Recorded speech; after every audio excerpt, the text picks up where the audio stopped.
Aliás, antes de mais nada, dar os parabéns a todo mundo da motociclismo aqui, Isabel que está aqui, porque esse é o tipo de coisa que a gente deveria fazer muito. Juntar pessoas que conhecem, que têm interesse de falar a respeito de segurança, porque é mais do que um entretenimento que a gente está fazendo aqui também, que é uma educação. E a gente tem que admitir que é uma calamidade pública, nessa quantidade de acidentes. A calamidade pública que tem um impacto enorme no poder público em relação aos saúde, aos hospitais, né? Sem contar no que acontece com as famílias. Então, é que a gente tem.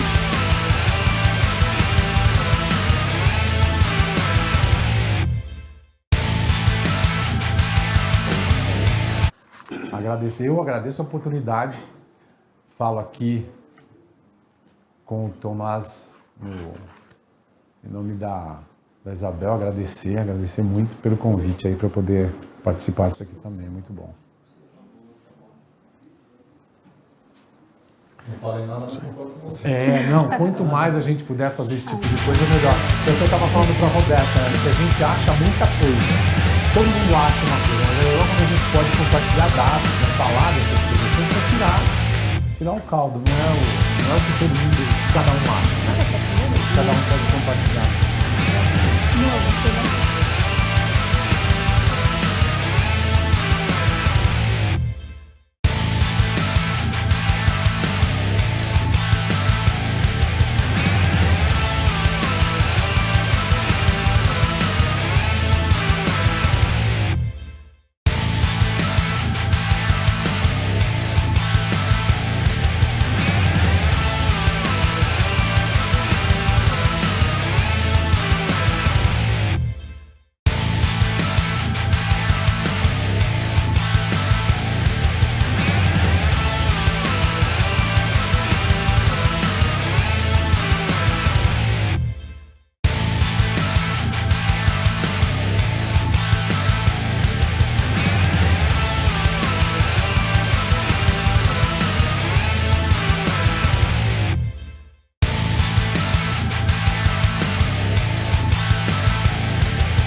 Olá, eu sou o Celso Miranda, tenho muito prazer de estar aqui com vocês e mais uma vez reunidos para fazer parte deste que é o segundo debate do Sim à Motocicleta. Talvez o projeto mais importante da revista Motociclismo e que tem o importante apoio da Abraciclo. Este ano, seguimos fazendo pautas sobre a segurança dos motociclistas e contribuindo e cobrindo principalmente as ações da Abraciclo, como o Pit Stop Educativo, que teve como mote o Desacelere, seu bem maior é a vida. Por isso, no debate deste ano, o assunto não poderia ser outro, e sim a velocidade, uma das mais importantes causas de sinistros no trânsito. Para falar sobre esse tema, trouxemos alguns convidados de entidades relacionadas ao trânsito e também o ex-piloto do Mundial de MotoGP, nosso representante por tanto tempo por lá, Alexandre Barros. Eles vão falar sobre a velocidade. Quero apresentar, para começar aqui a nossa conversa, a Roberta Mantovani, que é diretora de segurança viária do Detran de São Paulo. Também apresentar o Dalton Roberto Batista Gaia, que é superintendente de planejamento e projetos da CET. Também apresentar a neuropsicóloga Ana Luísa Martins, para falar um pouco do quão viciante, e é mesmo, vocês sabem, a velocidade. Ela pode ser viciante, a gente tem que tomar cuidado com isso. E vamos também ouvir e falar com o Sérgio Oliveira, que é diretor executivo da Abraciclo, que irá finalizar o nosso debate com uma visão e também falar a respeito das contribuições da indústria em relação à segurança viária. Muito obrigado a todos, portanto, pela presença. Muito bom estar aqui com vocês. A gente começa ouvindo o Dalton Roberto Batista Gaia, que é o superintendente de planejamento e projetos da CET. CET, que você sabe, é a Companhia de Engenharia de Tráfego daqui da cidade de São Paulo. Para começar sabendo, Dalton, qual é o maior desafio relacionado ao excesso de velocidade dentro da cidade de São Paulo? E olha que eu sei que é um grande desafio, hein? Muito boa tarde, obrigado por você estar com a gente. Boa tarde a todos. Eu que agradeço aqui em nome do prefeito da cidade de São Paulo. Realmente o desafio da velocidade é enorme. Eu tenho falado constantemente sobre esse assunto. Eu acho que o grande desafio mesmo é o comportamento do motociclista. Em todas as pesquisas que vem se realizando hoje na cidade de São Paulo, sempre o que realmente vem sendo exponencial é a questão do comportamento. O comportamento é sempre o desrespeito à sinalização, o desrespeito à velocidade. Quer dizer, o grande desafio é mudar esse comportamento. Eu costumo dizer que ele chega a ser um paradigma, porque ele, por ser um veículo que você compra para poder demonstrar ser aquele lobo, né? Que a gente sempre fala, mudar esse comportamento e fazer com que ele realmente olhe para os outros e consiga verificar que, de alguma forma, ele tem que chegar, ele tem que ir e voltar com vida. Eu acho que vai ser o grande desafio que a gente tem que enfrentar na nossa cidade. É isso mesmo. Esse desafio passa por controle viário, né? De você colocar muita informação nas vias. Eu estava vendo, inclusive, as faixas que são colocadas na cidade, inclusive placas, né? Dizendo que o desafio para a gente, na verdade, é o cuidado de não se envolver em acidentes. Eu tenho visto muitas placas falando e alertando o motociclista em relação a isso, inclusive os painéis eletrônicos, orientando o motociclista a dar sinal de seta. E eu acho que a principal contribuição, que é uma coisa que todo mundo repara, inclusive com a queda de acidentes, a utilização da faixa azul, não é? A faixa azul, uma experiência de sucesso que tem sido feita aqui na cidade de São Paulo. Os acidentes, os sinistros, vinham sendo exponenciais, esse acréscimo dos acidentes. Com a faixa azul, ele realmente estabilizou. Se compararmos que a frota de veículos cresceu 20,9% e das motocicletas 49,7%, isso realmente eu considero uma vitória, estabilizar hoje esse número de sinistros por conta da faixa azul. Então, a faixa azul, hoje temos 232 quilômetros implantados, muito pouco, realmente é muito pouco para a cidade de São Paulo. O objetivo é chegar a 1.000 quilômetros até 2028. Estamos trabalhando muito nisso. Está lá todas as propostas de projeto passando pelo Denatran, para fazer as aprovações e fazer com que esse projeto seja, de fato, colocado em outras cidades. Quer dizer, demonstrado que a experiência, e a experiência tem demonstrado que está dando certo. Isso pode, sem dúvida nenhuma, se multiplicar nas outras cidades do país. Muito bom saber que passa pelo Denatran e o que a gente falava, inclusive, né? O Sim à Motocicleta tem a ver com essa discussão de colocar essas pautas todas para serem compartilhadas. Todo mundo falar um pouco a respeito do seu conhecimento e trazer e compartilhar essas informações. É muito importante. E como o Dalton estava falando, dessa coisa do comportamento e do desafio que é passar essas informações para todo o Estado, eu gostaria de ouvir agora a Roberta Mantovani, que é diretora de Segurança Viária do Detran de São Paulo. Roberta, além dos radares, que a gente sabe que é uma ferramenta importantíssima, né, do reforço negativo, né, para o comportamento, como dizia o Dalton, que tipo de ferramenta ou fiscalização você imagina que seja capaz de inibir abusos? Mais uma vez, obrigado pela sua presença aqui com a gente. Boa tarde. Obrigada. Eu quero cumprimentar a todos, né, a todos que estão aqui presentes. E a gente tem trabalhado bastante no Detran, no sentido de propor à sociedade, propor a todos aqueles que atuam de alguma forma com a segurança viária, a construção de sistemas seguros, né?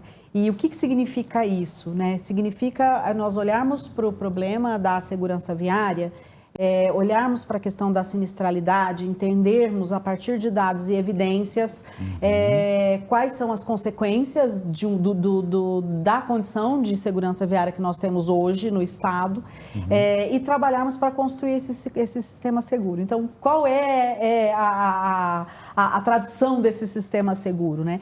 É entender que para que a gente tenha um sistema seguro, a gente precisa compor uma articulação de ações que integrem educação, comunicação, fiscalização, engenharia de tráfego, criando camadas protetivas, né, para todo mundo que circula, né, então para os motociclistas, para os pedestres, os ciclistas, os usuários dos veículos de grande e pequeno porte, e dessa forma a gente evitar que sinistros graves aconteçam a ponto da gente ter o óbito ou uma lesão grave em decorrente, né, de uma ocorrência de trânsito. Então a gente tem trabalhado nesse sentido, trazendo a fiscalização como um dos elementos de proteção à vida e integrando esses elementos para a gente criar princípios de dissuasão de comportamento de risco, né? Então, entendendo aí que é o nosso objeto principal aí de conversa, entendendo como a velocidade dentro desse sistema se configura como o principal fator,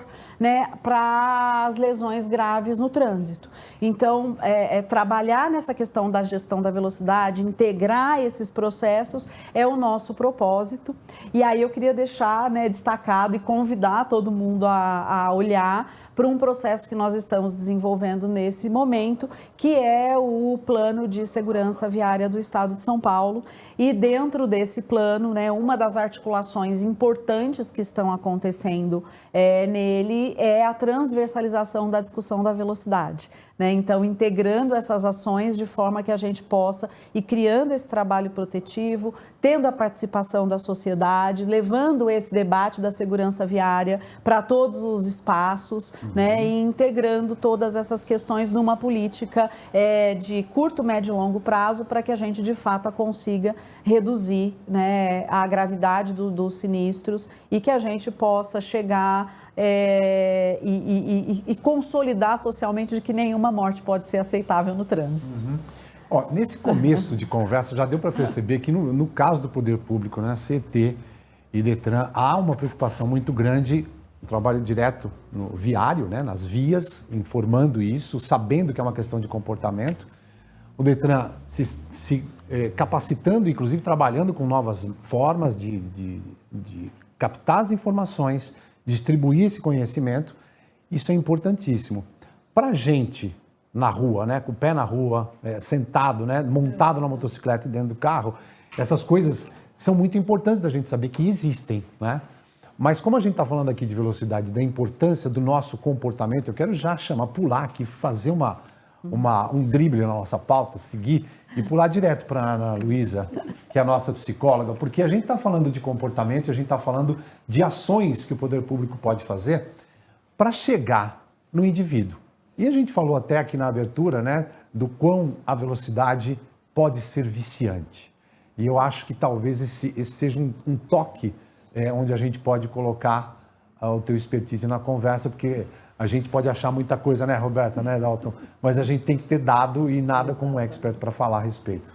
Ana Luísa, obrigado por você estar com a gente. Boa tarde. Bom, eu que agradeço pelo convite de estar aqui. É um prazer muito grande estar aqui com vocês. Boa tarde.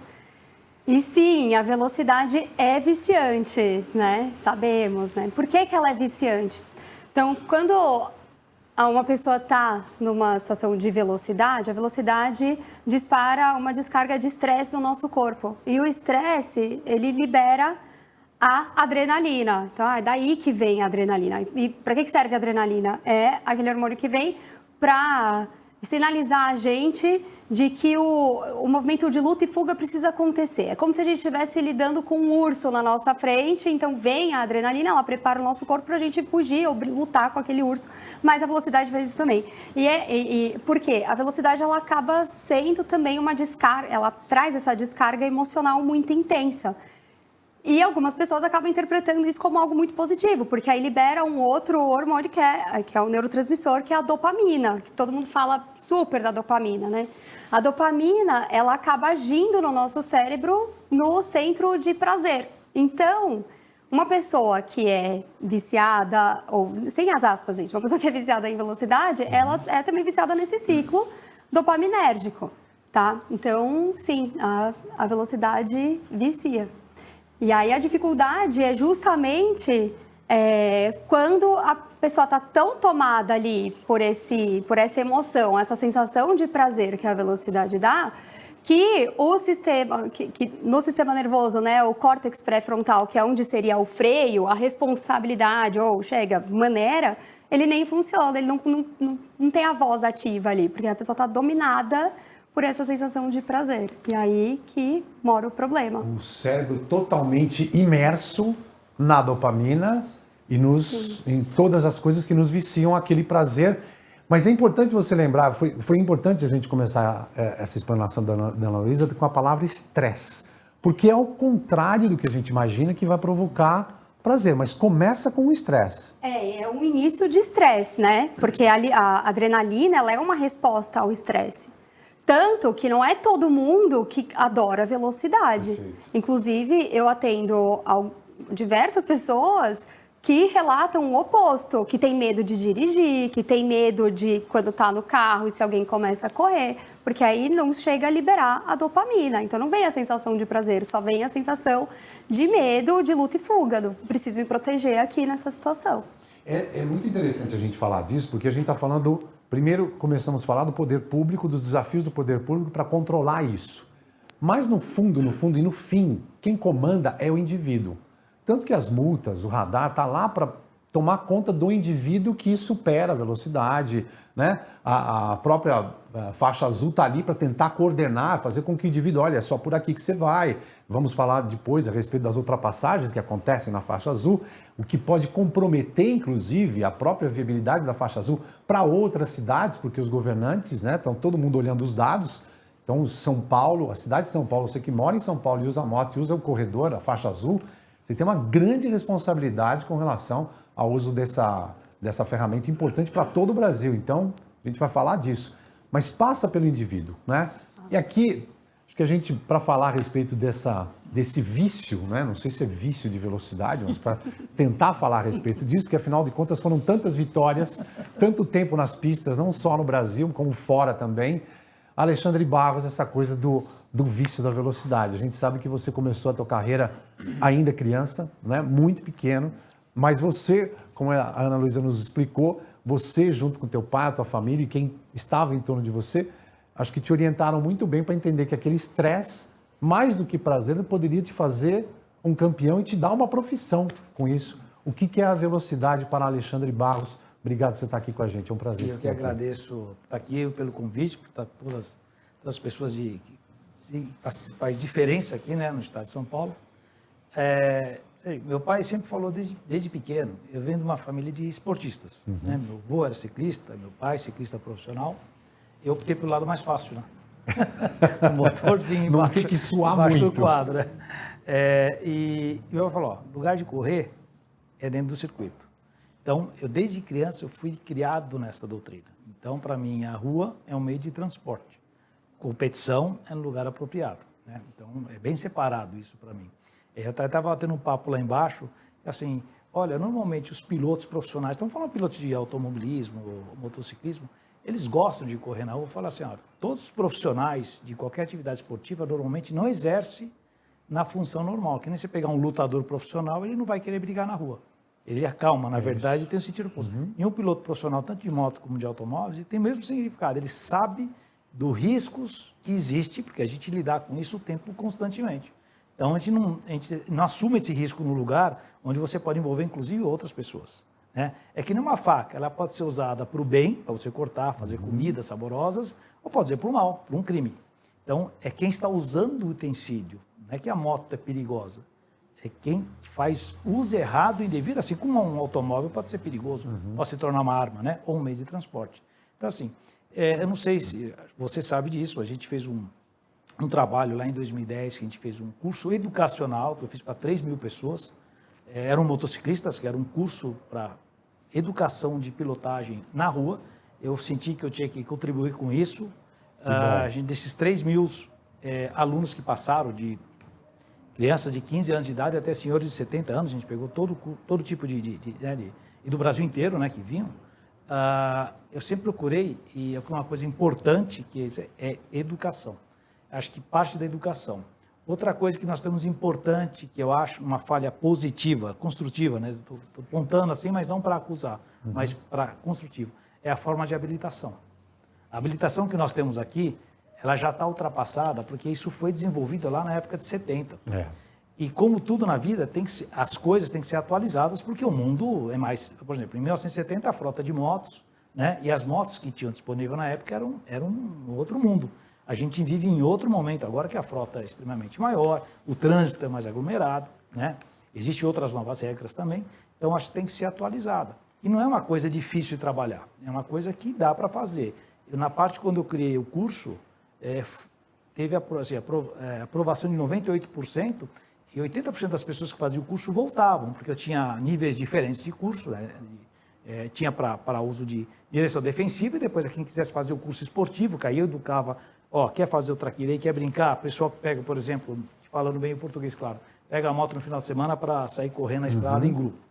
Eu falando, faça isso. Aí eu mostrava os riscos que tinha, e se a pessoa era casada, não tem, com filhos, a responsabilidade que tinha, e depois eu falei assim, olha, e tem lugar propício para você ver que você vai se divertir muito mais, com muito mais segurança, e vai andar muito mais rápido, né? Porque a pista é justamente feita para isso, com equipamento correto, lugar adequado, asfalto já muda muito de qualidade, tanto no autódromo como o asfalto viário, fora que você pode, na rua, encontrar N tipos de situações, pessoas distraídas, vários tipos de sujeira, ou está chovendo num lugar, está úmido, tem uma árvore que você pode passar e escorregar, assim, tem várias situações, né? Vários tipos de situações que divergem um pouco. Então, assim, eu acho que o fundamental é cortar o mal pela raiz, que seria habilitação, primeiro. Porque tudo que você produzir daqui para frente vai vir diferenciado. E trabalhar essa frota que já existe, que já está habilitada, educando eles. Eu acho que isso tem que ser feito, por exemplo, vou dar uma sugestão aqui muito simples. Uma habilitação que é de 5 anos, por exemplo. Na hora de refazer a habilitação, ele tem que refazer esse curso novo, de habilitação nova, aí você vai conseguindo fazer a reciclagem desses motociclistas que estão hoje. E eu estou falando isso a nível Brasil. Tem São Paulo aqui, que é lógico que é a nossa referência, vamos dizer assim, como se a maior metrópole do Brasil, né? E com maior índice e maior frota de moto, mas isso serve para o Brasil inteiro. Então, assim, existem formas de poder trabalhar, fico à disposição, se vocês acharem que possa ser útil na experiência minha a ser colocada em prática, mas eu tenho certeza que isso pode... A gente não vai resolver 100%, porque sempre vai ter... Mas diminuir os acidentes, principalmente de moto, e que é grave, né? Não é só o impacto que você cria na cidade de poluição. Por exemplo, vou dar um exemplo. Caiu um motociclista às 6 horas na Marginal Pinheiros, isso vai impactar no trânsito, engarrafamento, a poluição aumenta, aí você precisa ampliar as rodovias, porque o fluxo não gera suficiente, aí precisava trabalhar em ampliação. E se você cria um fluxo que tem menos acidentes e flui melhor, você também precisa de menos investimento de infraestrutura. É uma coisa automática que vai andando, né? Você consegue balancear melhor isso. E é lógico você melhorando a qualidade de vida também do motociclista que fica lá internado e não consegue trabalhar, né? Porque quando a gente fala do motociclista, a gente tem que pensar na classe que usa a motocicleta no seu dia a dia, para ganhar o seu dia a dia do pão, que é a maior, que é a maior quantidade, é essa, né? Os passeios são menores. Então, essa classe que ela precisa, né, trabalhar, não pode ficar parada, imagina, ele está casado, tem uma família, não sei o quê, então quando acontece um acidente desse, você tem um problema societário, né? Social dentro do Brasil, enfim. Isso eu acho que dá para ser trabalhado com tempo. Você vê como você tem um especialista em velocidade, né? O Alexandre já abordou todos os nossos pontos aqui, com propriedade, falando a respeito de cada toque. É importante, né, a gente sentir que tem viabilidade, que tem todos esses pontos são importantes de ser tocados e que eles se conversam de alguma forma em algum momento na formação do motociclista. Mas você falou, talvez, do que seja a semente dessa história toda. Que você foi educado, né, pelos seus pais, por quem estava no teu entorno, já do início de saber, olha, isso aqui é para competir e isso aqui é para ir e vir. Isso. Rua é meio de transporte, tal qual o próprio veículo que você usa. A via é o grande meio de transporte, na verdade, né? E ela tem que ser respeitada como tal. Mas a gente tem uma curiosidade, você é viciado em velocidade? Ou por conta do tempo que você ficou na pista, você falou, matei todas as minhas vontades, não preciso mais correr no lugar A nenhum. carreira foi longa, né? Então, assim, eu estou numa idade também que minhas preferências hoje mudaram um pouquinho também, né? Assim, hoje eu carrego também as lesões que eu tenho, o corpo já não é mais jovem, então você tem algumas limitações físicas, fala, já daqui já esfria um pouquinho, né? Eu sou homem do tempo, né? Eu sei que vai acontecer amanhã, né? Das dorzinhas. Mas assim, educação. A educação. Eu parto do princípio, eu tenho plena convicção. Por exemplo, eu vi um trabalho de estudo que é feito na Ásia. O que é o motociclismo na Ásia? O que é o motociclismo na Europa? Que é o mais desenvolvido de todos, tá? O povo europeu é o povo mais desenvolvido em todo o planeta, com mais cultura educacional falando de motocicleta, né? Então é uma referência. Aí você tem o público da América do Norte e o público da América do Sul, incluindo o Brasil. E nós temos uma educação que é diferente. A gente aqui, a habilitação, ela é feita... Na verdade, assim, eu vou falar o português claro, não na má intenção, novamente. Para ir direto ao ponto. Nós damos a carta de motorista para ele. Nós não ensinamos, nós habilitamos. E é uma grande diferença entre você educar e habilitar. Sem Habilitar, dúvida. você vai lá, por exemplo, eu vou dar um teste prático. O teste lá que você tem que fazer, não pode por terceira marcha, não sei o quê. Está totalmente errado. Por quê?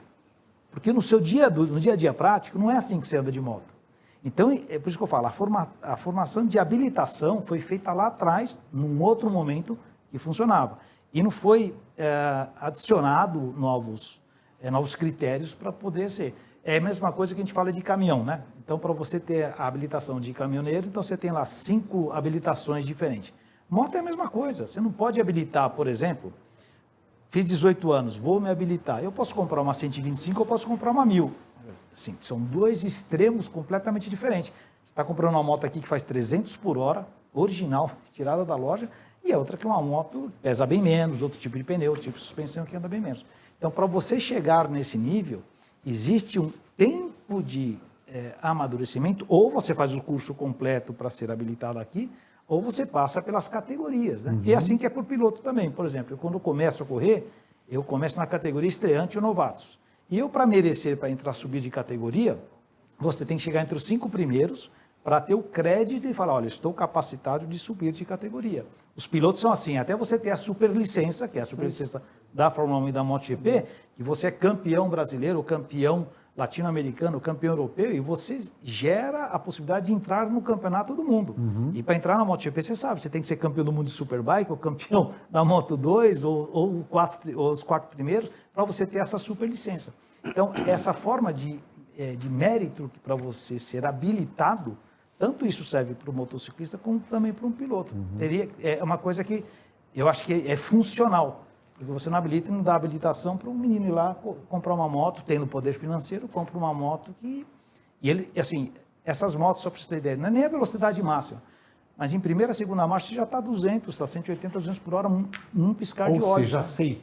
aceitando o desafio da velocidade, ele passa por aquele estresse muito rapidamente e vai direto para o prazer de andar muito rápido. Mas ele não tem habilidade Não tem habilidade. Controle. O que eu quero pular para o outro assunto, que é colocar a Roberta nessa história, porque ela falou, você está falando de habilitação.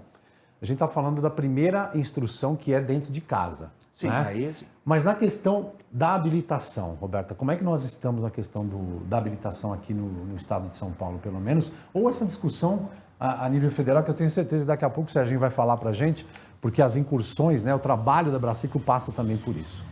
Aí vou aproveitar a sua pergunta para trazer uma questão importante que a gente está, inclusive, discutindo no desenvolvimento do Plano de Segurança Viária do Estado, que passa por essa questão da educação, né? Que todo mundo trouxe um pouquinho dessa questão. A gente tem feito uma discussão com a participação de várias entidades, inclusive com a Secretaria de Estado da Educação, primeiro para fazer um trabalho para intensificar a educação para o trânsito na educação básica, né?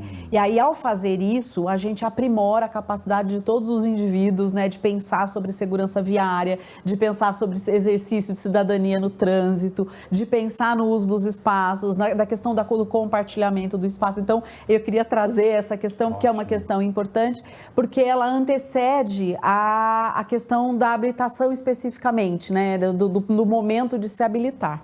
E esse é uma ação importante, né, que nos permite construir, de fato, um conhecimento permeando todo o desenvolvimento do indivíduo, desde a educação infantil até o ensino médio, quando algumas pessoas decidem tirar uma habilitação, outras não vão se habilitar, mas todas estarão preparadas para circular, para transitar com segurança pelas cidades. E aí, falando na habilitação, hoje, acho que a maioria das pessoas tem acompanhado, há uma discussão nacional em relação à revisão, né, do processo de habilitação. A gente acompanha, né, o regramento da habilitação no Brasil é um regramento nacional, né, que é distribuído assim, e executado em todos os estados, e a gente tem acompanhado e contribuído no sentido de que esse processo pelo qual, essa discussão pelo qual, né, esse tema está passando, de fato resulte em melhorias que são necessárias ao processo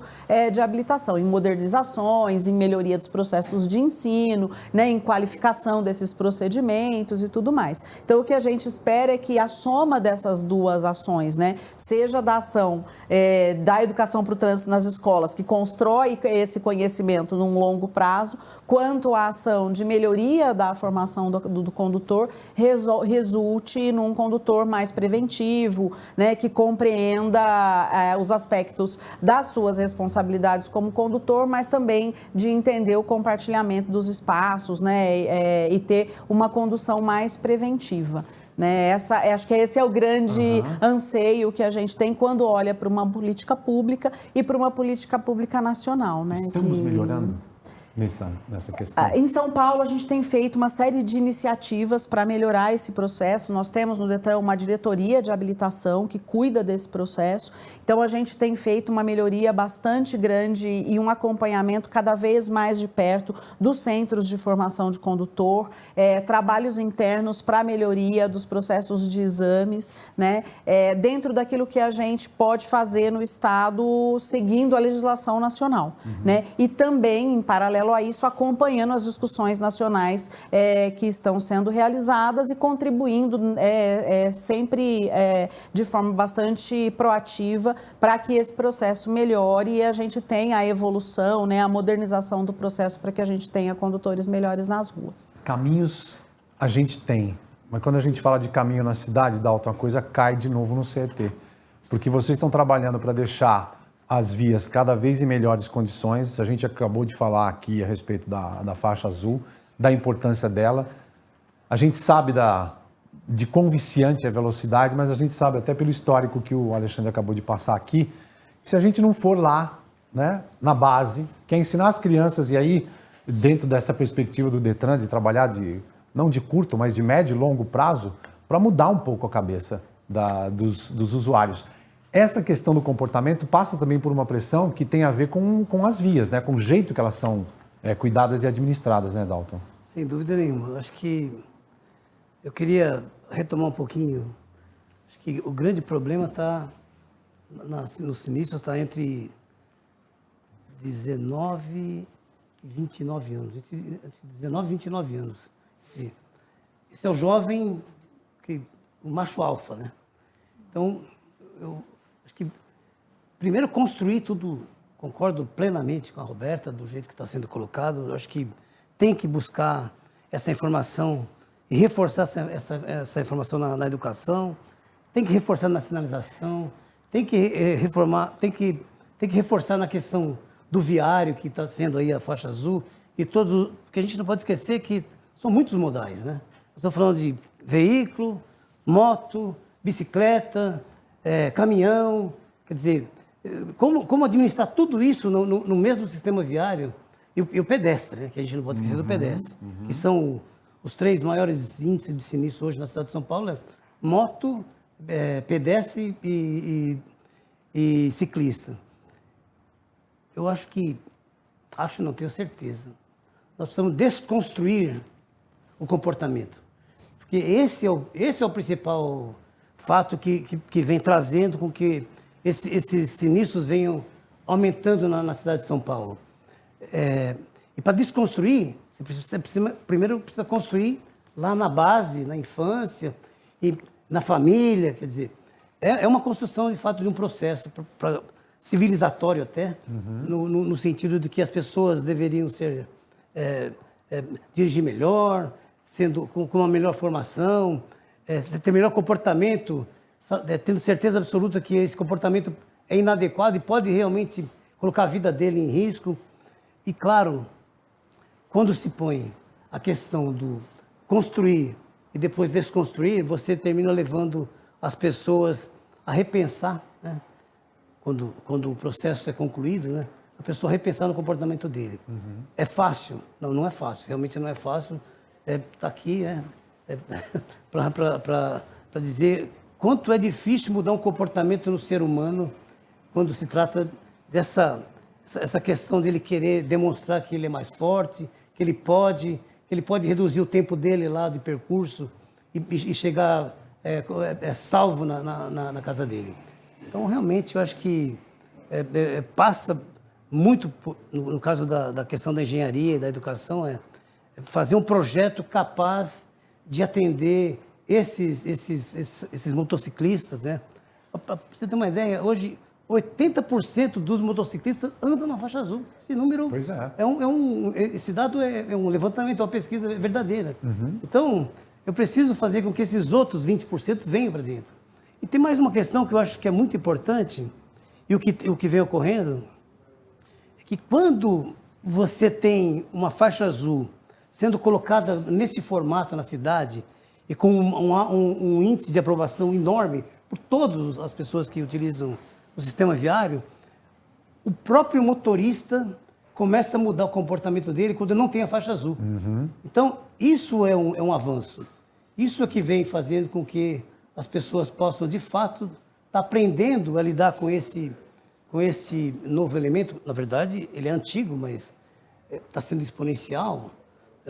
O número, acho que 1.900.000 veículos até o final do ano, né? Acho que foi essa perspectiva. Motos, né? Que vão ser inseridos no mercado. Isso é um desafio muito grande. Como colocar todas essas pessoas com uma mentalidade que de fato que pense que o acidente pode ser muito ruim para ele, o sinistro pode ser muito ruim para ele. A questão da educação, você tem campanhas educativas específicas para um público ou outro, para um modal ou outro? Tem campanhas educativas, agora está reforçando muito mais, né? Está começando a fazer algumas campanhas mais voltadas especificamente para o pedestre, voltadas para o motociclista. Então, é claro que em São Paulo tudo é muito grande, né? O que eu sempre tenho falado, né? 11.900.000 veículos na cidade de São Paulo, 12,5 milhões de habitantes, quer dizer, todos os números aqui são astronômicos, né? Então, tudo que você fizer aqui em São Paulo ainda vai ser pequeno, ainda vai ser insuficiente. É lógico que o nosso desafio é sempre atingir essa meta, é sempre reduzir esse índice de sinistralidade. Bom, a gente está falando de política pública, eu acho que eu vou ter que falar com a Ana Luísa sobre psicologia social, né? Porque do jeito que a coisa anda, a gente sabe do estímulo que é para o indivíduo, né? Andar rápido, do desafio que é para o Detran conseguir estabelecer uma forma de fiscalizar tudo isso, o próprio CET com a questão das vias, cabeças, né? E iniciativas como a do Alexandre Barros para passar para mais gente o que foi feito na família dele e as conquistas que ele teve na pista, que tem a ver com realmente ver a via como parte do meio de transporte e não como forma de excitação, né, de busca desse vício. E é um desafio muito grande chegar nisso tudo. Pela via psicológica, como é que você pode trazer para a gente uma luz aí para que as cabeças sejam atingidas e que a gente, na educação, para que a gente possa fazer com que essa informação chegue? Muito legal você trazer essa questão do como que a psicologia, enfim, como que a gente enxerga isso. Eu acho de suma importância que realmente tenham medidas de psicoeducação e de educação no trânsito. E eu também acredito que a mudança acontece da base, né? Já na base, para quando a pessoa vai crescendo. Mas, à medida que vocês foram falando, eu pensei em algumas coisas aqui. Ótimo. A primeira coisa que me chamou a atenção foi o dado que você trouxe, falando que a maior parte dos acidentes acontecem com pessoas entre 19 e 29 anos, certo? Isso tem muito a ver com o desenvolvimento cerebral da pessoa, né? Porque o nosso cérebro, ele fica pronto em relação à maturidade quando a gente chega aos 25 anos, mais ou menos. Então, isso significa que o controle ainda não está funcionando muito bem. A pessoa ainda está muito... Ai, começa com I a palavra, peraí, que vai voltar. A pessoa está muito impulsiva ainda. Por isso que fala, nossa, jovem é impulsivo, que absurdo. Sim, jovem é impulsivo porque o cérebro funciona dessa forma. E esse que é o grande desafio. Como que você vira para um jovem e fala que se ele pegar um carro ou uma moto e passar do limite da velocidade, ele pode sofrer um acidente, ele pode causar um acidente. A punição está muito longe. E, aliás, isso acontece não só com os jovens, tá? Com as pessoas mais velhas também, né? O que acontece? A pessoa tá ali sendo reforçada pela situação de, tô andando mais rápido, tá dando certo. Vou chegar mais cedo, que nem sempre acontece, né? Pelo que a gente estava conversando, alguém tinha me falado que se acelerar, você vai chegar no máximo 5 minutos para chegar num lugar. Então, na realidade, quando a pessoa está ali, ela tem uma crença de que nada vai acontecer com ela. E isso é muito disfuncional, né? Porque, obviamente, a gente nunca sabe se vai acontecer um acidente ou não, até por isso chama acidente, mas existe uma forma de você se colocar num risco muito aumentado, que é dirigir de uma maneira ofensiva, digamos assim. Então, dirigir com uma velocidade maior, dirigir cortando as pessoas, enfim. Então, tudo isso para dizer o quê? Né? Que o reforço, ele é mais forte, né? E ele é imediato. O reforço positivo imediato é mais forte do que a percepção de que vai dar uma multa, que é o reforço negativo lá na frente. A multa vem depois. E você não sabe se tomou multa ou não. E algumas multas com 30, 40, 60, 120 dias depois. Exato. E tem um outro ponto também que acho que vale a reflexão, e aí é com vocês, né, que trabalham nessa área. Para algumas pessoas, por exemplo, que têm um poder aquisitivo mais alto, vai dirigir de uma maneira mais ofensiva. E a multa não é uma punição. Não é uma punição. Vou ter que pagar quanto? R$1.000, R$2.000, R$5.000? Isso para a pessoa é nada. Agora, para uma pessoa que tem um salário mínimo, um salário mais baixo, essa multa realmente vai doer no bolso. Então, aí talvez essa pessoa, por meio da punição, ela vai aprender que ela precisa, ao menos, tomar um pouco mais de cuidado. Ou seja, a multa é reforço negativo, mas para quem? Não, na verdade, a multa é uma punição positiva, que ela é apresentada para você. Você tem que pagar, E aí o reforço negativo é algo muito bom, que é como se você tirasse uma pedra do seu sapato. Né? Então, o reforço negativo seria você sair atrasado, e aí você sair dirigindo... cortando no trânsito e você chegar na hora certa. Muito bom. Então você se livrou da bronca de chegar atrasado numa reunião. Então a pessoa acaba sendo... Exato. Então acaba achando que valeu a pena, né? Exato, que essa é a sensação que fica, né? E olha que interessante, para passar para você, Serginho, porque tem muita coisa aí que foi colocada que eu acho que a Braseco tem muitas e boas informações para passar, até por conta de conversar e transitar em todos os meios, né? Principalmente na parte de legislação, inclusive, lá em Brasília. A gente tem o vício na velocidade, que é uma coisa que a gente tem quando que apareceu para a gente? A partir do momento em que o veículo, o transporte individual foi criado. E isso é uma coisa de final do século XIX.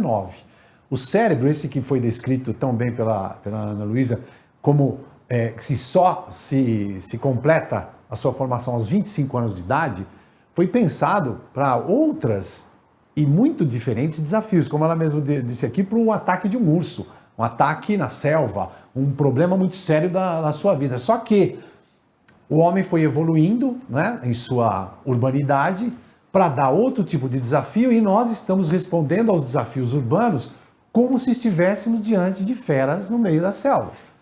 Ou seja, o desafio é complicado. E lógico que na hora de abraçar, de ter essa função, Serginho, de representar uma indústria que faz, como o Alexandre nos contou aqui, faz motos urbanas, motos de serviço, que tanto e tão bem fazem para a sociedade, trazendo conforto, dando até oportunidade de se criar profissões, né?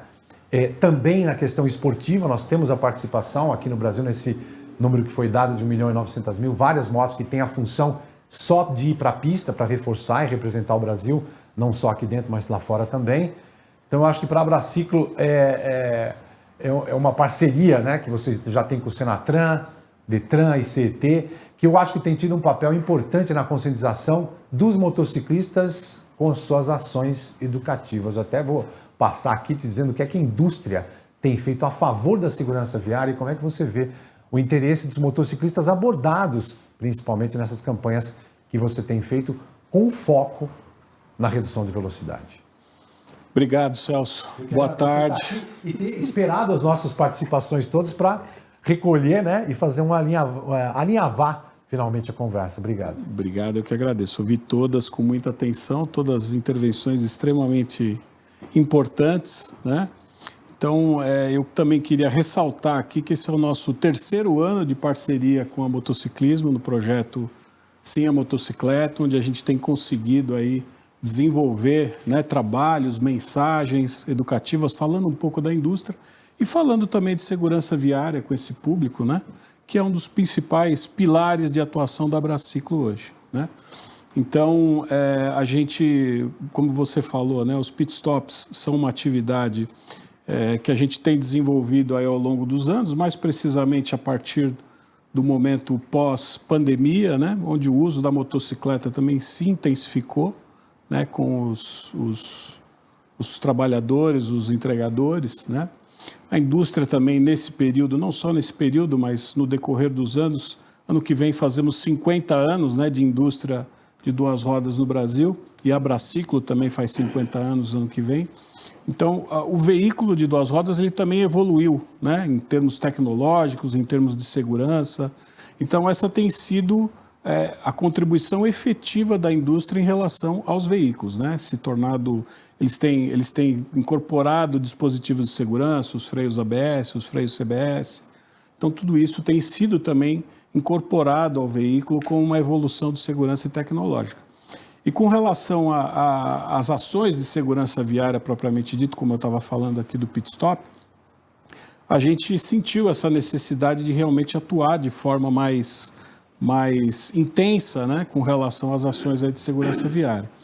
Então, só para você ter uma ideia, no ano de 2024, nós realizamos os pit stops aqui na cidade de São Paulo, na cidade de Brasília, na cidade de Manaus, e atendemos aí por volta de 6.000 motociclistas. Esse ano, graças aí também à parceria com os nossos amigos aqui da CET, do Detran, né, que são parceiros extremamente valiosos e importantes para que a gente consiga ampliar essas ações, né?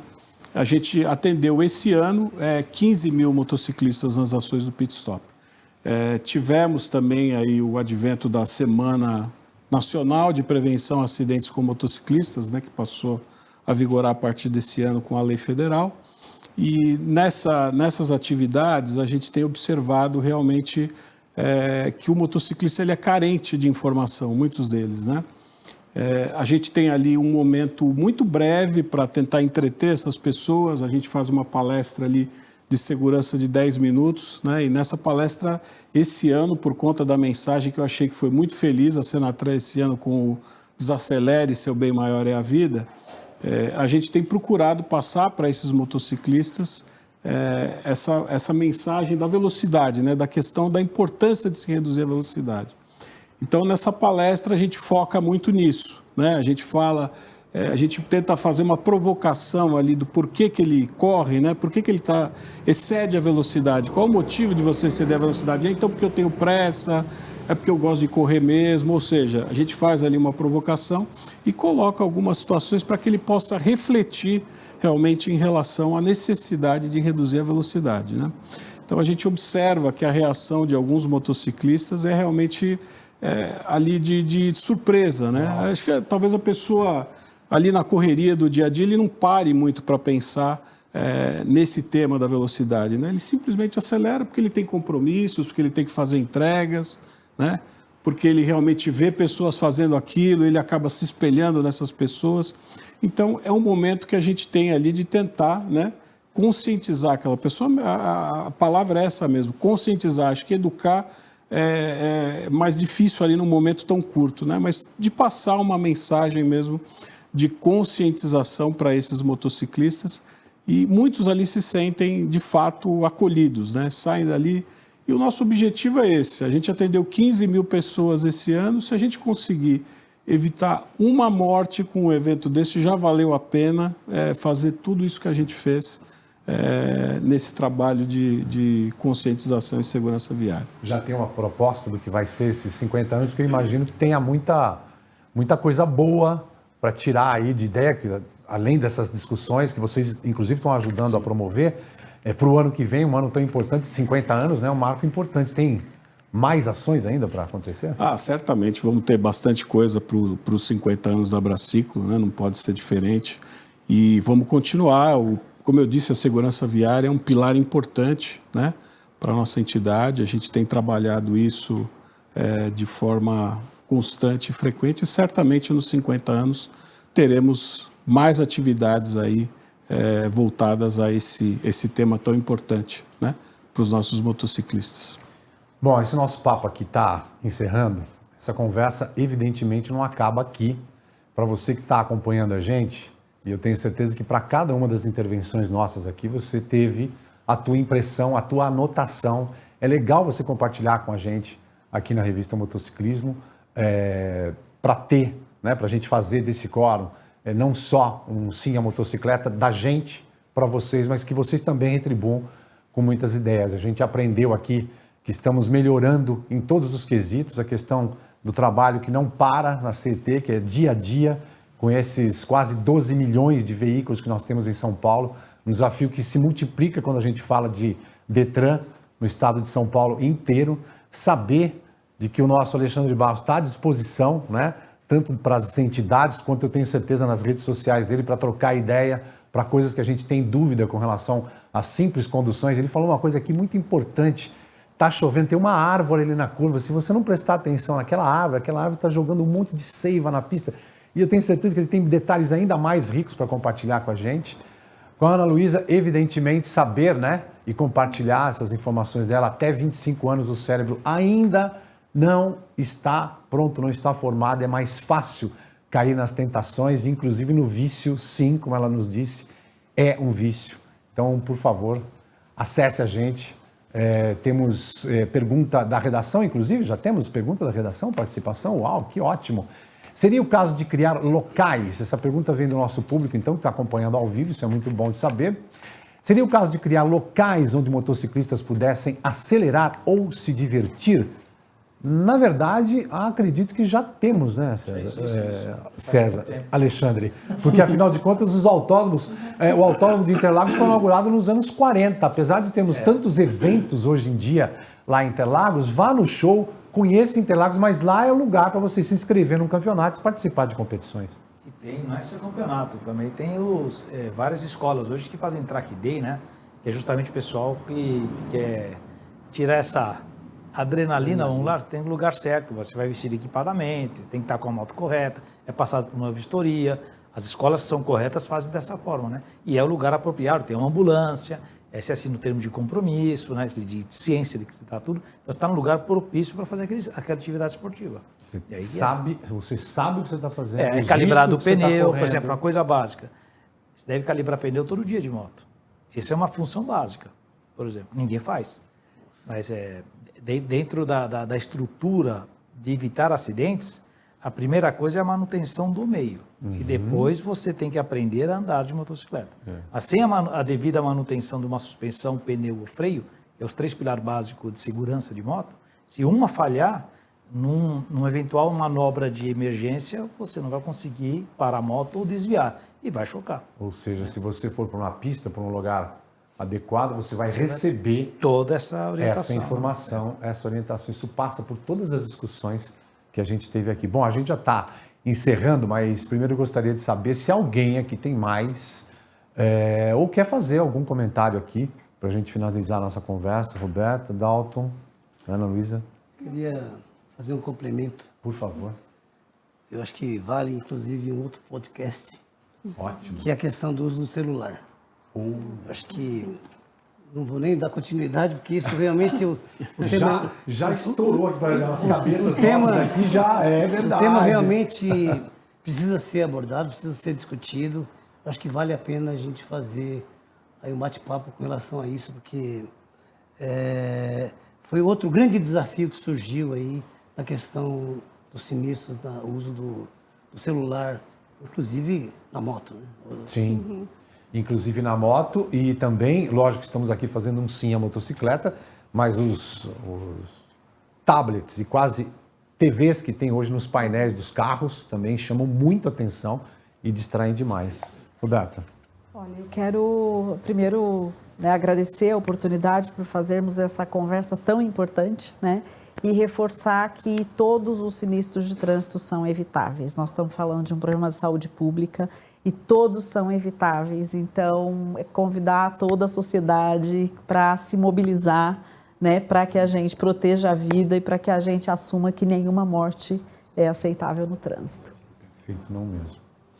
Bom, a gente está encerrando agora assim. Muito obrigado a todos aqui presentes. Eu gostaria de convidar vocês que estão nos assistindo para entrar lá no site da Motociclismo Online. Lá a gente tem todas as matérias do Sim à Motocicleta, que é um projeto já de muito tempo aqui da editora. Todas essas matérias já publicadas vocês podem acessar e se informar muito mais a respeito desse e de outros assuntos. Também vejam todos os meses a nossa revista Motociclismo, tanto no print quanto no online, que mais novidades vão pintar por aí. Não se esqueçam de nos seguir também aqui no nosso canal e em nossas redes sociais.